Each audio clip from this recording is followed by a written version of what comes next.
हे coders, आज है logic building का डे 7 और आज का हम लोग का जो क्वेश्चन है वो बहुत इंपॉर्टेंट है हम लोग के इंटरव्यू के पर्सपेक्टिव से भी। तो आइए चलिए इसे देख लेते हैं। आज का क्वेश्चन है stock buy and sell multiple transaction allowed. इसमें क्या बोला है मुझे क्वेश्चन में कि मुझे एक एरे दिया होगा, ठीक है, जिसमें हर दिन का स्टॉक प्राइस होगा और उसके बाद अगर तुम किसी भी दिन स्टॉक खरीद सकते हो और किसी भी दिन स्टॉक बेच सकते हो, लेकिन एक समय पर सिर्फ एक ही स्टॉक होल्ड कर सकते हो। तुम्हारा काम है ज़्यादा से ज़्यादा प्रॉफिट कमाना। ये है मेरा क्वेश्चन। अगर हम लोग इसके एग्जाम्पल की तरफ देखें तो यहाँ पर कुछ प्राइजेस लिखा हुआ है जो मैंने यहाँ पर भी मेंशन कर दिया है। तो आइए चलिए इसमें देखते हैं। तो अगर हम लोग इसके अंदर इसके सारे प्राइजेस को देखेंगे तो हम लोग को समझ में आएगा। यहाँ पर कुछ प्राइस दिया हुआ है। मेरा जो भी मैं यहाँ पे प्राइस दिया हुआ है उसमें सबसे कम स्टार्टिंग में तो है 100। तो मैंने 100 पर अपने सेल को ख़रीद लिया। उसके बाद अगर मैंने 100 पर जैसे ही अपने स्टॉक को ख़रीद लिया, मैंने देखा कि यहाँ पे 180 है। 180 पर सेल करने पर मुनाफा तो हो सकता है, लेकिन उसके पीछे वाले में सेल करने पर ज़्यादा मुनाफा हो सकता है। फिर उसके पीछे वाले सेल करने पर मुझे उससे भी ज़्यादा मुनाफा हो सकता है, लेकिन मैंने अगर उसके बाद वाले पे सेल किया तो मुझे लॉस झेलना पड़ेगा। तो मैं क्या करूँगी, 100 पे खरीदूँगी, 310 पर सेल कर दूँगी। इससे मुझे 210 मुनाफा हुआ।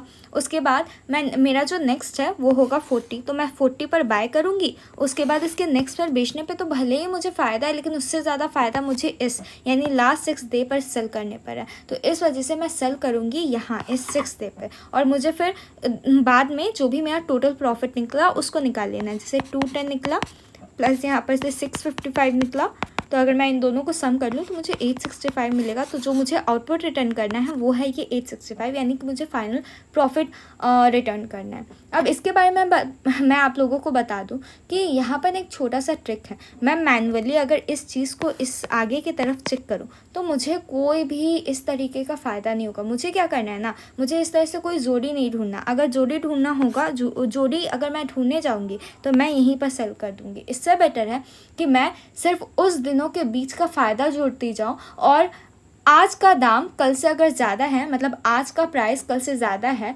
तो ऐसा मान लो कि हमने कल ख़रीदा तो आज बेच दिया। कहने का मतलब ये है कि मैं यहाँ पर से इसके पीछे वाले को चेक करूँगी, उसके बाद मैं यहाँ पर से इसके पीछे वाले को चेक करूँगी, फिर मैं यहाँ पर से इसके पीछे वाले को चेक करूँगी, और जैसे ही मैं इस पोजीशन पर पहुँचूँगी वहाँ पर मुझे ऑटोमेटिकली पता चल जाएगा कि मेरा जो ये 40 है वो कम है और 310 ज़्यादा है। तो मैं यहाँ पर सेल कर दूँगी और 40 पर वापस से बाय कर लूँगी, और इस तरीके से मुझे ये काम करना है। तो ये एक स्मार्ट लॉजिक है पर स्मार्ट रिजल्ट देगा, यानी कि simple smart logic and result. उसके बाद अगर इसके कोड की तरफ देखें तो मैंने सबसे पहले ये प्रॉफिट को इनिशियलाइज़ कर लिया है 0 से। सम के लिए हम लोग 0 इनिशियलाइज़ करते हैं क्योंकि मुझे जोड़ना है। अगर मल्टीप्लिकेशन होता तो मुझे 1 से इनिशियलाइज़ करना पड़ता। ओके, ये सब बेसिक बात है। उसके बाद मैंने 1 से इनिशियलाइज़ इसलिए किया है क्योंकि मुझे पीछे वाले का देखना है, यानी कि अगर 0 1 2 3 4 पोजीशन है तो मैं इस पोजीशन के साथ इस पोजीशन के पॉइंट को कंपेयर करूँगी, इस पोजीशन के साथ इस पोजीशन के पॉइंट को कंपेयर करूँगी। जैसे कि यहाँ पर अगर 100 180 260 एंड 310 एंड 40 दिया हुआ है, तो मैं सबसे पहले 180 को 100 से कंपेयर करूँगी। उसके बाद मैं थोड़ा आगे बढ़ूँगी, देखूँगी 260 ज़्यादा है, उसको 180 से कंपेयर करूँगी, फिर 310 से इसको कंपेयर करूँगी। तो मैंने इस कोड को, इसी सिंपल कोड को यहाँ पर इम्प्लीमेंट किया है। अगर सिंपल, बहुत ही सिंपल तरीके से और बहुत ही सिंपल लैंग्वेज में अगर मैं इस बात को बोलूँ तो यहाँ पर मैं ये कर रही हूँ कि if today's price is greater than yesterday's then sells today, और उसके बाद बाय कर लो फिर दूसरे दिन। तो यही चीज़ को हमको करना है। तो यहाँ पर क्या हुआ, मेरा प्रॉफिट लिखा हुआ है। अब मुझे क्या करना है, जो मेरा प्राइस ऑफ आई है, यानी जो मेरा प्रेजेंट डे का प्राइस है, उसको मुझे पिछले दिन वाले प्राइस के साथ चेक करना है। जहाँ पर मुझे ज़्यादा प्रॉफिट मिल रहा है मैं उसे जोड़ दूँगी, और अपने जो प्राइस ऑफ आई है उसमें जो लास्ट डे का जो प्राइस था उसको माइनस कर दूँगी। तो ऑटोमेटिकली मुझे आउटपुट मिल जाएगा। ऐसा करते करते मैं अपने यहाँ पर प्रॉफिट को ऐड कर रही हूँ। ऐसा करते ही मुझे मेरा फाइनल प्रॉफिट मिल जाएगा और उसे मैं रिटर्न करवा दूँगी।